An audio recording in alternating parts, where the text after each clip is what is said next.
Perkenalkan, nama saya Elizabeth Kidi, NIM 1901140119, semester 6C, mahasiswi Program Studi Pendidikan Guru Sekolah Dasar, Fakultas Keguruan dan Ilmu Pendidikan, Universitas Nusa Cendana Kupang. Pada kali ini, saya akan membuat video pembelajaran untuk kelas 4 semester 2 mata pelajaran IPA. Sebelum kita masuk pada video pembelajarannya, terlebih dahulu kita simak pengertian dari model pembelajaran kali ini. Untuk model pembelajaran kali ini, saya memakai model galur. Nah, pengertian dari model galur itu sendiri adalah model bersambung atau integrasi yang memfokuskan pada metakurikulum yang merupakan jantung dari semua pokok bahasan. Adapun kelebihan dan kekurangan dari model galur ini. Kelebihan dari model ini yaitu konsep berputar sekitar metakurikulum yang menekankan pada perilaku metakognitif, materi untuk tiap mata pelajaran tetap murni, dan siswa dapat belajar bagaimana seharusnya belajar di masa yang akan datang sesuai dengan perkembangan laju era globalisasi. Kekurangan dari model ini yaitu masih diperlukan adanya tambahan kurikulum lainnya.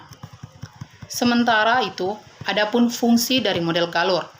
Model galur digunakan untuk mengintegrasikan kurikulum ketika metakurikulum menjadi fokusnya. Model ini cocok digunakan sebagai salah satu langkah alternatif menuju integrasi mata pelajaran yang lebih intensif. Adapun langkah-langkah dalam model galur. Yang pertama, menetapkan keterampilan yang diuntaikan dalam pembelajaran keterampilan. Yang kedua, memilih mata pelajaran yang cocok untuk dipadukan model ini. Yang ketiga, mencocokkan standar kompetensi dan standar dasar yang dapat diuntaikan. Yang keempat, merumuskan indikator pembelajaran secara terpadu. Dan yang kelima, menetapkan keterampilan beroikir yang akan diuntaikan. Ya, baik adik-adik, untuk pembelajaran kita kali ini, kita akan membahas tentang sumber daya alam. Nah, pengertian dari sumber daya alam itu sendiri adalah segala sesuatu yang berasal dari alam yang dapat dimanfaatkan oleh manusia untuk memenuhi kebutuhan hidup sehari-hari. Adapun beberapa jenis sumber daya alam lingkungan. Yang pertama, jenis sumber daya alam lingkungan laut. Yang kedua, jenis sumber daya alam lingkungan hutan. Yang ketiga, jenis sumber daya alam lingkungan sungai. Dan yang keempat, sumber daya alam lingkungan gunung. Nah, adik-adik, untuk jenis sumber daya alam lingkungan laut, seperti yang adik-adik biasa temuin di laut, seperti ada ikan, ada rumput laut, dan juga terumbu karang.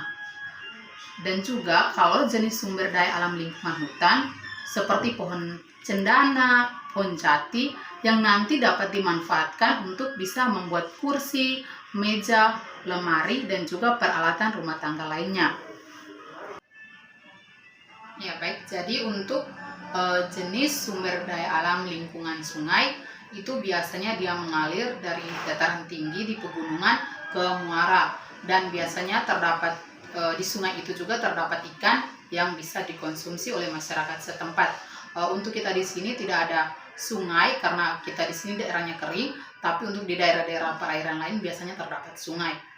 Yang berikut itu tentang jenis sumber daya alam lingkungan gunung. Untuk kita di sini itu salah satu gunung itu yaitu Gunung Ilelewotolo. Nah, jadi gunung ini juga biasa dimanfaatkan untuk jadikan tempat rekreasi. Jadi kita lihat di kita punya sini juga biasa anak muda sekarang atau dari luar turis-turis datang untuk melakukan perjalanan atau kunjungan mendaki Gunung Ilelewotolo tersebut. Nah, untuk materi selanjutnya yaitu kita masuk pada teknologi pembuatan. Yang pertama itu untuk pembuatan pakaian. Misalnya kita punya pakaian ini terbuat dari kain sutra, katun, ataupun wol. Dan juga biasanya juga terdapat dari kulit-kulit binatang atau hewan. Biasanya kulit domba itu juga dapat untuk membuat jaket. Ya baik, jadi yang berikut itu pembuatan makanan. Contoh makanan di sini itu nasi itu berasal dari padi, dan juga tempe itu berasal dari kedelai. Yang berikut untuk obat-obatan. Contoh di keseharian kita yang kita lihat itu seperti jamu.